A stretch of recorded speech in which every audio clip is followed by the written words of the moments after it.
Let's say you join a new company and you see that your boss has a small coterie of people who are very close to him, and you're unable to get into that circle, the inner circle. Do you think there's an inner circle with every boss? That's what I want to discuss in this episode of Workplace Dynamics podcast. Now, how did this all start?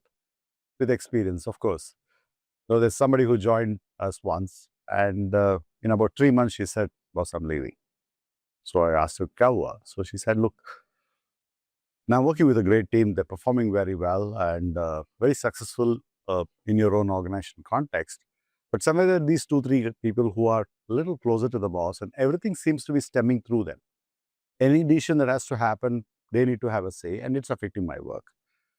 I said, "ऐसा कैसे हो सकता है? You're reporting to your boss and you directly deal with him." She says, "No, it's not that simple. And there are a lot of situations that I can't tell you where the dynamics are such that I feel it's more their decision than his." No, she said, "You should sit in a meeting and even look at him when he seeks their approval. At least that I feel like that when they're talking to each other." So many things that she shared made me believe that maybe it is rather true. And so I, I called her supervisor and said, "Look, how's it going? We had this new person. What do you think of her?" And he said, "It's a good hire and she's slowly coping." Then I said, "No, I don't think she's feeling that she's coping." And he said, "Yeah, she's trying to adjust to our culture." And when people use words like culture, you suddenly feel very appreciated that, okay, somebody is not able to adjust to our culture. And we're all proud of our cultures, aren't we? So I said, "Okay, maybe it's an adjustment problem." So I said, "Look, give her a little more attention, ensure that she's getting integrated better and all that stuff." He said, "Sure, I'll do it." A month later, she comes and says, "I'm leaving." Things have not changed. So whatever happens, her take was that, look, these people have been around for a while. They have a chemistry, they have a relationship, they hang out together, they smoke together. So there is and there's a dependency of the boss towards these people. So with all these things at play, I think it's only right for him to depend on them. Then some newbie who's just walked in. I don't think it's working, boss. I'm leaving, and I know how this inner circle stuff works, she said. And that word inner circle sort of stuck with me. And when I went back and looked at my own career trajectory and wherever I worked, I asked myself, was there an inner circle? And everywhere I worked, there was. And did I have an inner circle? I think I had. I may not recognize it like that, but there's always somebody whom possibly I'll tell something first, right?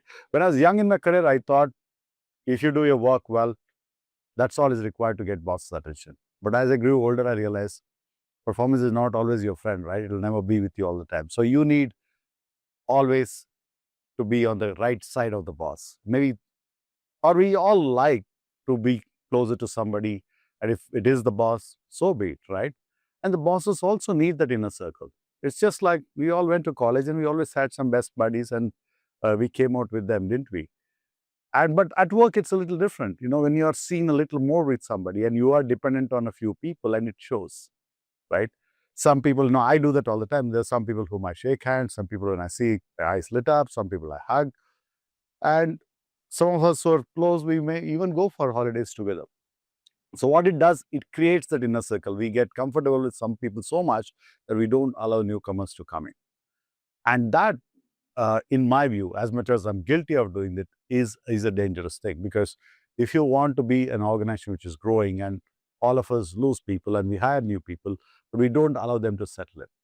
And this set of our inner circle sort of even decides whether they are settling in well or not, right? So I wanted to ask this to you. I have no solution, but as always, I have no solutions.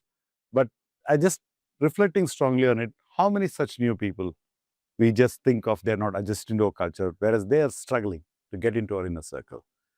Even if they want to go to a new team, I once tried this with HR saying, "Can you put them in a new team?" HR said, "No, this person has to earn their stripes.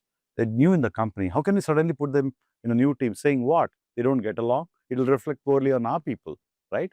So what happens? We lose these people who actually raise the flag, who cannot get into the inner circle. So what do you think about what I call as inner circle? You're being privileged to be part of the inner circle, or do you think you got affected by inner circle? Thank you for tuning into my Workplace Dynamics podcast once again. Let's see you again.